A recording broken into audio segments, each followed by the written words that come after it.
aviso de que está Ah, gravando. obrigada. Ah, que coisa. Tá, agora tá? Depois eu vou ter que rever essa aula toda para ver o que ficou de fora, mas obrigada por avisar, tá? Então, tanto o bócio nodular tóxico quanto o bócio multinodular, todos dois, eles são causados por hiperplasia de um determinado grupo de células foliculares, tá? Então, digamos assim, para fazer uma analogia, um grupo de células foliculares gritam independência e fala assim: eu não quero mais saber do TSH, eu não vou responder ao TSH, eu vou produzir meu hormônio tiroidiano e não quero nem saber, tá? Então, fazendo uma analogia, um grupo independente de células que começa a produzir, então, o hormônio tiroidiano, independente de estímulo de TSH, quer dizer, ele se desconecta, se torna autônomo, né? Isso se dá por alteração genética no receptor, mas isso é o que acontece. Então, aqui vocês veem na cintilografia um nódulo autônomo, e eu sempre gosto de chamar a atenção de vocês o seguinte: quando esse grupo de células, digamos assim, revoltadas, né, dizem assim: não, eu não quero mais saber de você, TSH, eu vou trabalhar na minha, independente de você mandar ou não mandar. O que acontece com o restante da glândula? Desaparece, né, na cintilografia. Por quê? Porque ele por si só ele está produzindo hormônio tiroidiano, e aí então o TSH suprime, diminui, né? E aí o restante da glândula não capta iodo na cintilografia, né? Então você tem a imagem só do nódulo hipercaptante.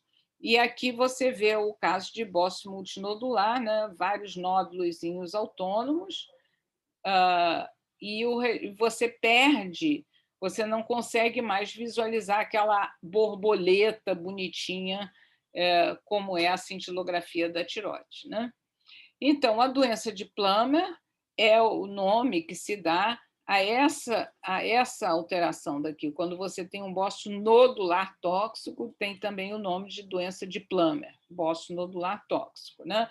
Então, é um nódulo solitário, hiperfuncionante, mais comum no sexo feminino, maior incidência em mulheres já na terceira ou quarta década, e para eles levarem ao quadro de toxicidade, a gente usa o termo tóxico quando cursa com hipertiroidismo, né? Quer dizer, com tireotoxicose, perdão.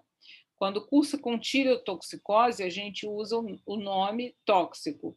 Aí você tem que ter já um nódulo maior, em torno de 2,5 a 3 centímetros. Quando eles são pequenininhos, eles não dão o quadro de tireotoxicose, tá? Ainda, né? Então, assim, a história natural do bócio multinodular ou do nodular você tem inicialmente um TSH normal, aí depois que aquele grupo de células lá proclama a independência deles, estou independente, né? O TSH fica suprimido, inicialmente você tem um hipertiroidismo subclínico, né? E até você evoluir para o quadro de bócio nodular tóxico, que é quando você tem um TSH suprimido com tireotoxicose, né? Então, isso daí também é mais comum como eu já falei anteriormente, nódulos maiores, mais prevalente no sexo feminino, numa idade um pouco mais avançada, e é mais comum em áreas carentes de iodo. Alguém quer falar alguma coisa aí que está rabiscando aqui? Então, vamos lá. Então, a doença de Plummer, tanto a doença de Plummer quanto o bócio multinodular tóxico, o tratamento preferencial é com radioiodo ou com cirurgia, né?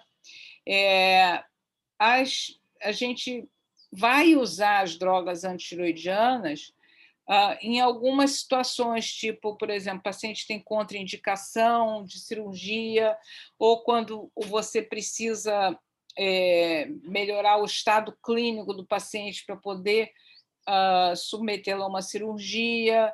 Então, fora algumas excepcionalidades, né, de uma forma geral, o tratamento é com radioiodo ou com cirurgia, né? Então, vamos falar a respeito das tiroidites, né? Então, eu falei, nós estamos falando agora de outras causas de tirotoxicose, que não a doença de Graves, que nós falamos primeiro, que é a mais comum, depois nós falamos de bócio nodular tóxico e bócio multinodular tóxico, e aí agora nós vamos falar em relação às tiroidites, né? O que acontece? É um processo inflamatório da tireoide que leva àquela destruição temporária, na sua maior parte dos casos, uma destruição temporária da glândula tiroidiana, e aí você tem um quadro inflamatório, e aí você tem algo semelhante na cintilografia, você não vê a tireoide. Gente, por que eu estou sempre ilustrando aqui com cintilografia? Tá? Não é que necessariamente, ou que esteja indicado, você sempre pedir cintilografia. Eu estou ilustrando com cintilografia porque eu acho que é uma forma de vocês visualizarem o funcionamento da tireoide. Né? Então, aqui você vê uma tireoide funcionando normalmente, então ela capta iodo. Se ela capta iodo, ela também capta o iodo radioativo, né? Que é o iodo 131 ou 123. E aí você consegue visualizar. Já se ela está com um quadro de tiroidite, ela já não vai mais captar quase nada. E devido à destruição, você tem um quadro de tirotoxicose, tá? E é uma tirotoxicose sem hipertiroidismo. Tá claro? Isso a gente vê na cintilografia, professora? Não, Débora, sim, dá para ver na cintilografia, como eu estava mostrando aqui, tá, Débora? O que eu estava tentando explicar para vocês é o seguinte: não é obrigatório para o diagnóstico você solicitar a cintilografia, né? Porque eu sempre ilustro, eu gosto de ilustrar com cintilografia, porque eu acho que é mais fácil de você entender a fisiopatologia. Não sei se está atrapalhando o entendimento, mas o objetivo é que vocês entendam melhor como é que é a fisiopatologia. Débora, deu para você entender Entendi. ou não? Sim, acho que sim. O fato dele não captar iodo, isso não impede dele estar produzindo os hormônios tiroidianos. Espera aí. Ela não está produzindo. Por que a pessoa está, por que o teu paciente está com um quadro de tireotoxicose? Porque essa tireoide rompeu os folículos tiroidianos e liberou hormônio tiroidiano na circulação. Débora, deixa eu tentar explicar assim, olha, você imagina sei lá, qualquer coisa, uma garrafa cheia d'água, um recipiente que está cheio de alguma coisa.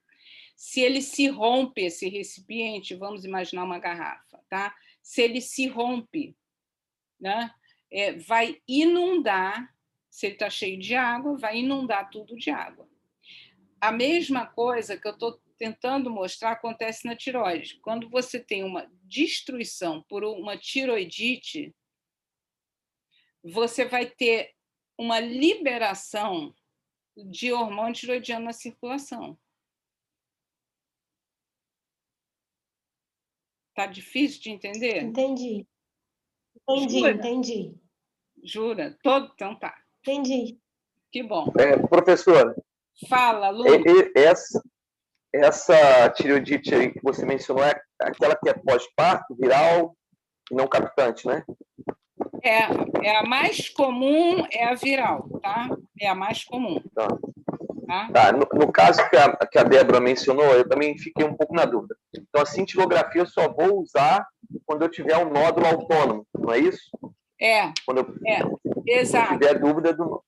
Exato, exato. Porque, por exemplo, o quadro de tiroidite subaguda é um quadro tão típico que você não precisa de pedir nenhum exame, tá? Até porque, por exemplo, o paciente tem dor na região do pescoço, na região anterior do pescoço, tem o quadro clínico de tirotoxicose. Então, assim, é um quadro clínico bem característico e que normalmente não há necessidade de você pedir exame complementar, tá? Você vai precisar, no caso de se você precisar esclarecer teu diagnóstico. Ok? Entendi. Ok. Gente, quem está rabiscando aqui minha... Vamos lá. Aqui, então, são algumas formas de tiroidite que existem, né? Então, aquela subaguda que eu estava falando que é a mais comum, que é ser seguida ou que é acompanhada de dor, né? E é após uma infecção viral. Geralmente o paciente tem uma história, tipo um estado gripal, alguma coisa assim, e depois ele começa com uma dor na região anterior. Existe as sem dor, que é painless. Então, existem vários tipos de tiroidite, né? Na sua grande maioria, a clínica já te dá o diagnóstico, né? Mas, então, quando é necessário, você pode ter que lançar a mão, então, da cintilografia, ou anticorpos, ou o que for de acordo com a tua suspeita clínica, né? Bom, Professor, eu acho que Oi, pois não. Quer que eu eu acho que você volte o consegue slide? apagar o desenho aí de vocês. Quê? Eu acho que você consegue apagar os desenhos. Será que eu consigo? E como seria isso? Você sabe me dizer? Deve ser ali em cima, porque para a gente é ali em cima nas opções de anotação. Lá em cima da tela. Aqui anotar, aqui é anotar. Valeu! Espera aí, gente. Quem está rabiscando mais aqui? Que legal. Obrigada. Oba! Pronto. Obrigada, valeu, gostei. Aprendi mais uma. Então, vamos lá. Mas agora não estou conseguindo passar o slide, por quê? Olha só, agora eu não estou... tem que fechar aqui, talvez. A hora tem que mudar. Pronto. Mas tem que sair daquela opção que já foi. Pronto. Consegui. Valeu. Então, uma causa bastante comum de tirotoxicose é o uso de amiodarona. E isso aqui eu gostaria de chamar a atenção de vocês, porque vocês sabem que a amiodarona é uma droga muito usada em cardiologia, porque é um excelente antiarrítmico. No entanto, ele é muito, muito rico em iodo, tá? E tem uma meia-vida muito longa. Então, por isso, os pacientes ficam com uma sobrecarga de iodo, e, com isso, então, o uso prolongado tanto pode levar ao hipotiroidismo quanto ao hipertiroidismo, em até 50% dos pacientes, né?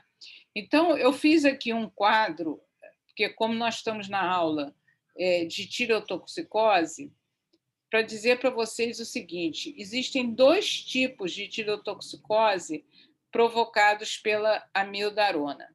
Um é a tipo 1, a outra é a tipo 2.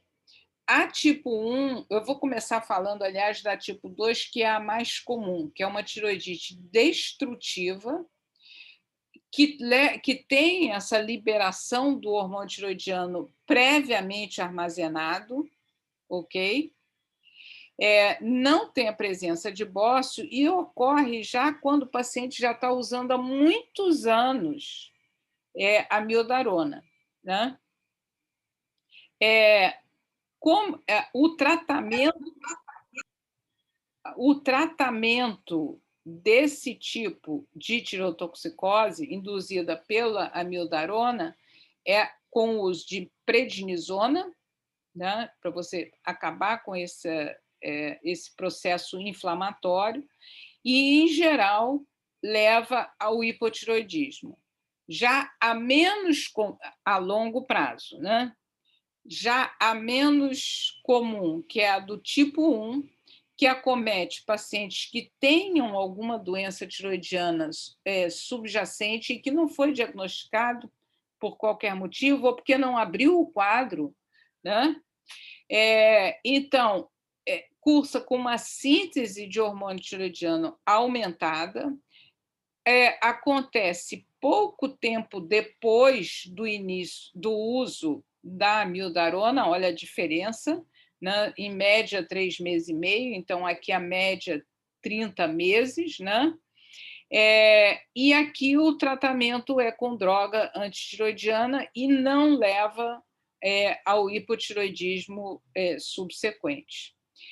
O que é importante vocês que, independente da especialidade que vocês forem seguir na vida, tá? Vocês vão ver que, vocês já devem ter visto que a amiodarona é uma droga muito usada. Obviamente que é muito usada para arritmia cardíaca, em geral, em paciente idoso, né? Quem normalmente faz arritmia cardíaca é paciente idoso, em geral. E aí, qual é o quadro clínico da tireotoxicose na pessoa idosa? Alguém se lembra do que eu falei lá no começo da aula?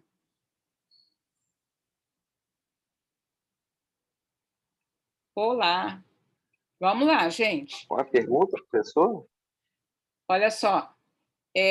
Na pessoa idosa, qual é o quadro clínico da tireotoxicose?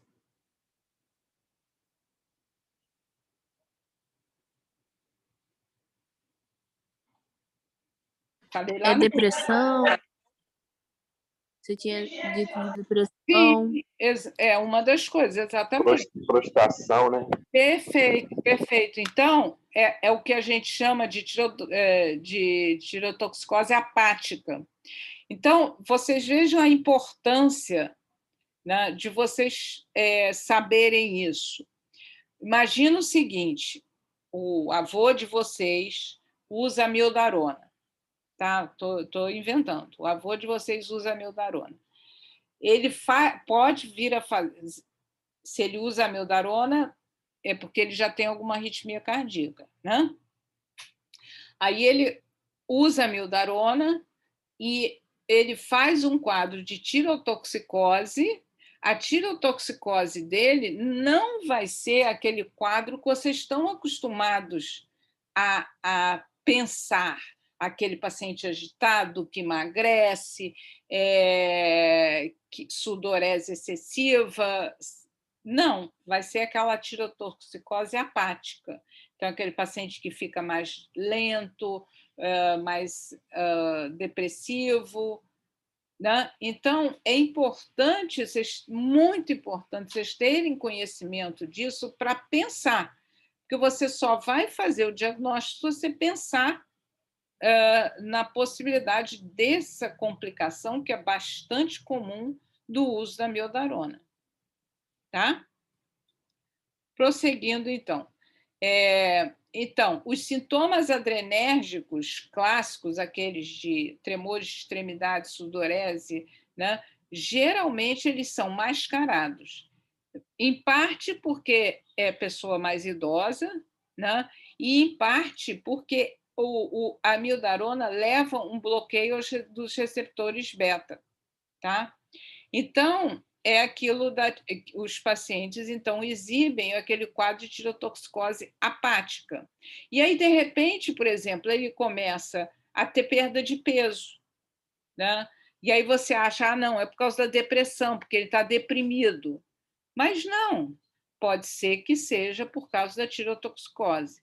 Então, eu peço a vocês muita atenção nisso, ok? Tá?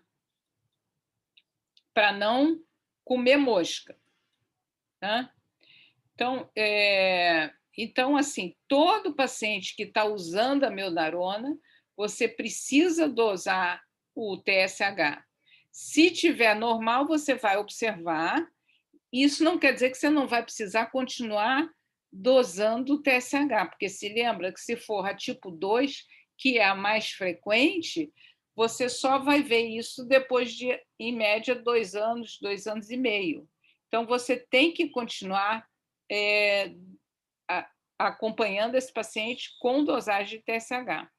Se o TSH já tiver diminuído, né, aí então você vai confirmar se o paciente já está em tirotoxicose, né, e aí então, se for o caso, vai confirmar se é doença de Graves, e aí então a gente volta ao início da aula. Se o... Oi, tá, mão levantada, ok. Jean-Claude, pode falar, por favor? Ou você está sem microfone? Deve ter sido sem querer, professora. Então tá, posso prosseguir? Opa, voltou, desculpa, voltou. Tá? Então, continuando, se o TSH estiver alto, se lembra que eu falei que a mildarona também pode dar hipotiroidismo? Então, você vai avaliar se tem hipotiroidismo. Então, isso é muito importante. Eu vou repetir, paciente que está tomando a mildarona tem que, obrigatoriamente, dosar o TSH, já no início do uso da mildarona, e acompanhar esse paciente dosando o TSH. E aí, de acordo com o resultado, você vai ou só observar, se tiver normal, ou se tiver uma tirotoxicose, você vai prosseguir na tua investigação, e se tiver um hipotiroidismo, você vai tratar o hipotiroidismo, ok? Se tiver tirotoxicose, você vai ter que prosseguir para ver qual é o tipo da tirotoxicose, se é tipo 1, se é tipo 2, porque o tratamento vai ser diferente, correto? Então, a mensagem final que eu gostaria de deixar com vocês. A avaliação diagnóstica da tirotoxicose deve sempre começar, lembre-se daquela escadinha.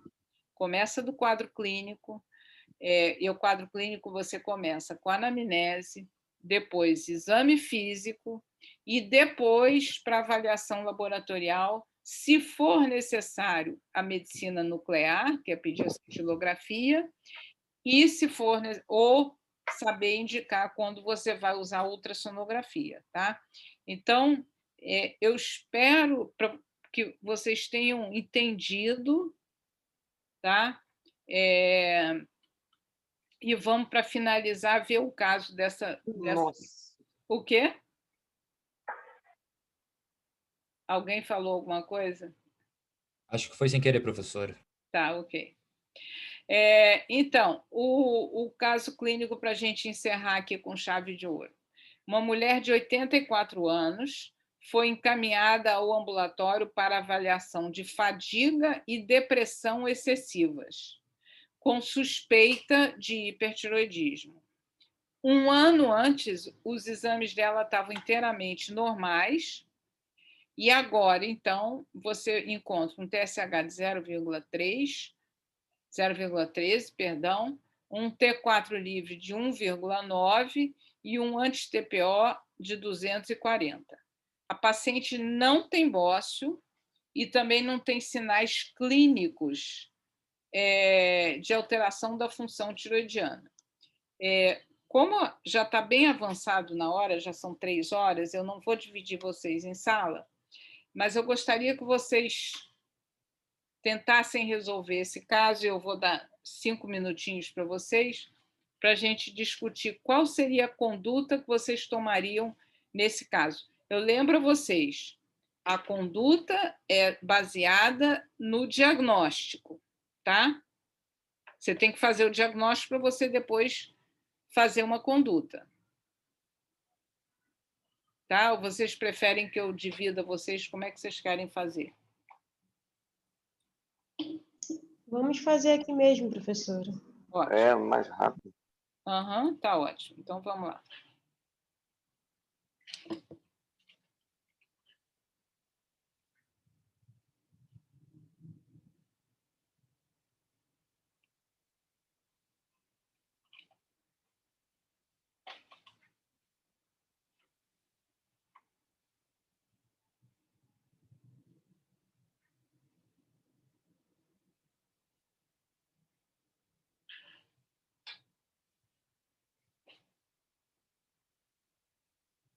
E aí, vocês estão fazendo? Estamos, professora. Oi, fala, Ana Clara. Assim, eu estou terminando de ler. Tá, tudo bem, tranquilo, tranquilo.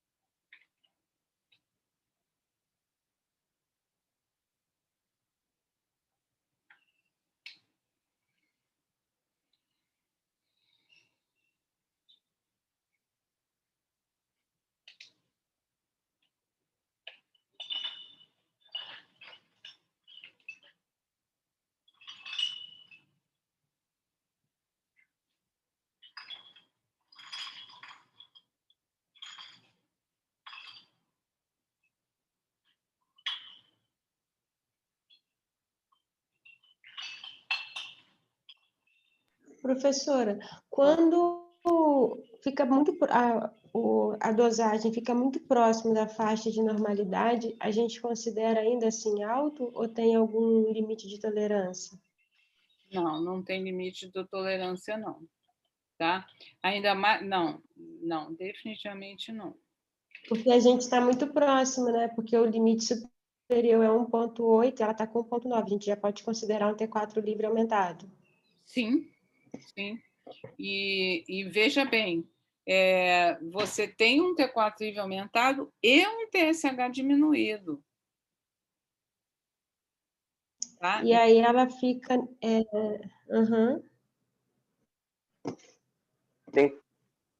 Tem que pesquisar se tem alguma coisa induzindo. Tem várias hipóteses. Ela pode estar tomando algum medicamento, né? Como mencionou, a amiodarona é característica, não dá bócio, né? Não apresenta bócio. Perfeito. Você tem que investigar para ver se tem acho que seria só monitorar, né? substância que ela está usando, né? Espera aí, quem que falou monitorar? O que tem monitorar? Eu pensei que tivesse que monitorar, porque o TSH dela está na faixa de 0,3 a 0,4. Não, o TSH dela está 0,13. Né? O valor de referência, quer dizer, o limite inferior de normalidade é 0,4. Então, esse TSH ele está diminuído e o T4 livre está aumentado. Isso faz o diagnóstico de que isso daí? Uma tireoidite? Não, primeiro vamos fazer... Espera aí. Depois a gente vai ver a causa, tá? Primeiro vamos ver qual é o diagnóstico. Isso faz um diagnóstico de um hipertiroidismo. Hipersubclínico, né? Não é hipersubclínico porque você já tem um T4 acima do limite superior da normalidade. O subclínico é quando você tem o T4 livre ainda dentro da normalidade. Então, esse quadro de TSH diminuído com T4 livre aumentado é um quadro de hipertiroidismo clínico, tá? Sim, sim. Tem TSH baixo, tem um TSH baixo, T4 alto, livre, e tem um XTPO também, elevado, né? Tá. Tem alguma coisa agredindo a glândula. Tá, aí vamos por partes. Por isso que essa parte de discutir caso clínico eu acho extremamente rica. Então, professora. Sim, fala, Dávila. Não, depois eu falo, no final da aula eu falo. É que eu queria pedir à senhora se a senhora poderia enviar esses casos clínicos que são discutidos aqui em sala de aula previamente, porque aí a gente já ia chegar com mais bagagem para conseguir discutir com outros colegas e com a senhora. Seria possível? Tá, eu mandei isso hoje de manhã, mas eu posso mandar antes ainda, mas eu mandei. A senhora mandou esses da sala de aula, esses que a gente está discutindo em salas? Sim. Porque, assim, eu dando um feedback de volta para a senhora, a galera tá reclamando um pouco, porque divide as salas e aí até a gente se organizar e pegar o caso clínico para ler, a gente não consegue chegar ou discutir ele do jeito que a gente queria discutir. Mas já se a senhora mandou, me perdoe, é porque eu não consegui acompanhar o grupo hoje de manhã. Tá, não tem problema nenhum. Eu vou até dizer para você, só um minutinho, deixa eu olhar aqui no meu WhatsApp. Eu mandei hoje exatamente às 10h40 da manhã. Tá? E a aula eu mandei, acho que no sábado que eu mandei a aula. Tá? Não, entendi. Não, tudo bem. É só porque o pessoal está reclamando um pouco dessa dinâmica, mas eu não tinha visto o caso clínico previamente, então foi até uma falha minha. Não, mas, Dávila, eu vou te falar uma coisa. Eu fico muito feliz de vocês estarem querendo, reivindicando de poderem estudar antes. Eu vou mandar o da semana que vem, vou ver se eu consigo mandar até sábado, ou até sexta mesmo, tá? Tá bom, professora. Obrigada, viu? Obrigada mesmo. Nada, tá? Quanto mais vocês estiverem participando, eu tenho mais prazer de estar conversando com vocês, que é muito chato eu estar falando sozinha aqui, entendeu? Isso enriquece muito. Tanto para mim, a dinâmica eu gosto, e eu acho que vocês aprendem muito mais. Tá? Eu concordo. Tá? Ok? Tá bom, obrigada, viu? Obrigada aí pela atenção. Imagina. Então, vamos voltar aqui ao caso. Então, o que a gente vê? A gente vê... Vocês veem quando eu boto a setinha aqui? Vocês conseguem ver? Vemos sim, professor. Tá. Então, olha só. O que a gente vê com o TSH diminuído? Até vou pegar e vou rabiscar. Agora, eu que vou rabiscar. Pronto. Tá? Então, não estou conseguindo rabiscar. Ai, gente. Por que só vocês aqui conseguem? Então, deixa para lá. O que eu queria dizer para vocês? Então, se você tem um TSH diminuído e um T4 livre aumentado, isso daí é diagnóstico de hipertireoidismo clínico, tá? Clínico. E aí, alguém, que eu acho que foi o Ronald, falou, mas tem o anti-TPO aumentado, bastante aumentado, né? O que esse anti-TPO aumentado está informando? Qual é a informação que esse anti-TPO dá? Professora, tem anticorpo, né? Mas não é específico. Perfeito, Ronald, perfeito. É um anticorpo, mas que não é específico. E o anti-TPO ele pode estar presente até em 50% da população, tá? Então, o anti-TPO ele não é diagnóstico de absolutamente nada, né? Ele é sugestivo de uma doença autoimune, pode ser uma tireoidite Hashimoto, mas... Sim, ele não desculpa, professor, ele não é específico, mas assim, dentro do contexto clínico, você tem um TSH suprimido, um T4 livre aumentado, e ele está aumentado também, você vai pensar algo na tireoide, né? Não, se tivesse só ele isolado, não. Perfeito. Tá? Ele vai te ajudar a pensar, mas você não pode... Sim, mas olha só, Douglas, está perfeito a tua colocação.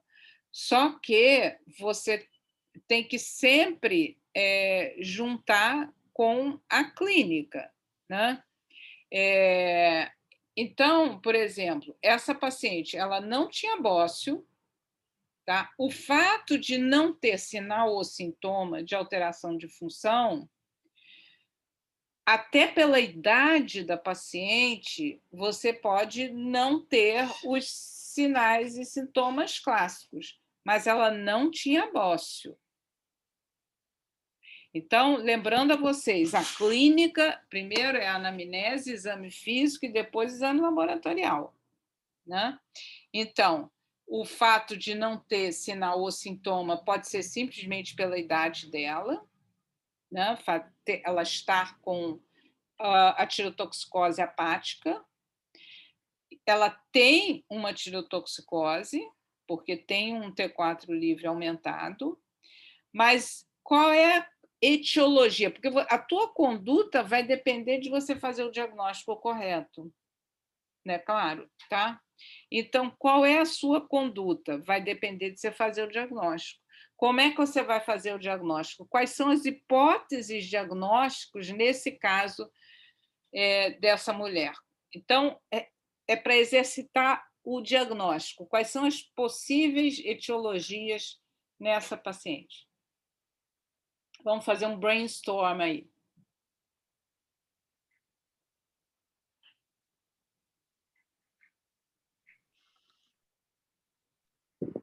Silêncio. Você já falou, professora, que é um hiperclínico, não é? Tireoidite de Hashimoto poderia considerar? Só um minutinho, Ana Clara. Ronald, eu não falei nada, não. Porque quando eu não falei nada. Nananani. Você falou hipertiroidismo clínico. Mas qual é a causa? Qual é a causa? Eu preciso saber então, a causa para poder tratar, então, Ronald. eu achei... eu sim, mas a causa aqui, eu acho que a anamnese ainda está faltando dados, entreguei o entendeu? ouro, não. Eu não entreguei o ouro, não. Mas eu desconfio que possa ser alguma coisa que ela tem usado e que está estimulando esse T4 dela aí. Mas, assim, a anamnese aí está com poucos dados, né? Então, tudo bem. Pode ser a mildarona. Então, tá. Então, pode ser a mildarona, pode ser uma outra coisa que não estava aqui na aula, mas o uso de biotina, tá? Essa vitamina que se usa muito para pele, para cabelo, para cabelo, unha, biotina, pode dar alteração laboratorial, pode ser a mildarona, tá? Então, e se for a mildarona, aí é aquela coisa, você tem que saber se ela estiver usando a mildarona, você vai precisar fazer o diagnóstico diferencial entre tipo 1 e tipo 2, porque o tratamento vai ser diferente, tá? Então, assim, eu quero encerrar deixando a seguinte mensagem para vocês. O quadro clínico dessa paciente é um quadro de tirotoxicose, tá? Não é subclínico, é clínico porque você tem um TSH diminuído e um T4 livre aumentado. A presença do anti-TPO apenas significa que ela possa ter uma doença autoimune, mas é sugestivo, não é diagnóstico de nada. Você tem que voltar ao início, nesse caso. Como ela não tem bócio, né? Então você não pensa em bócio nodular tóxico, bócio multinodular tóxico, porque ela não tem bócio. Você não pode pensar em bócio numa pessoa que não tem bócio. Não dá. Ou tem bócio ou não tem bócio. Então, bócio está excluído, seja nodular ou multinodular, né? Você pode ter uma doença de Graves, que, como eu falei lá, já quando eu estava falando de doença de Graves, no idoso tem menos bócio, pode ter uma tireoide muito pequena, discretamente aumentada, ou pode ser o uso de alguma droga, tá? Ok? Com isso, a gente termina a tireoide e aguardo... Professor, infecção também poderia? Pensar em infecção? Viral, alguma coisa? infecção viral. Você quer dizer tiroidite subaguda? Pode, você pode ter um quadro semelhante, faltou a clínica de dor, que é o que, né, você não vai pensar em tiroidite pós-parto, numa mulher de 84 anos, você pode pensar numa tiroidite, sim, aí tem que ver a história, sim, pode. Tá? Mais alguma dúvida, questionamento?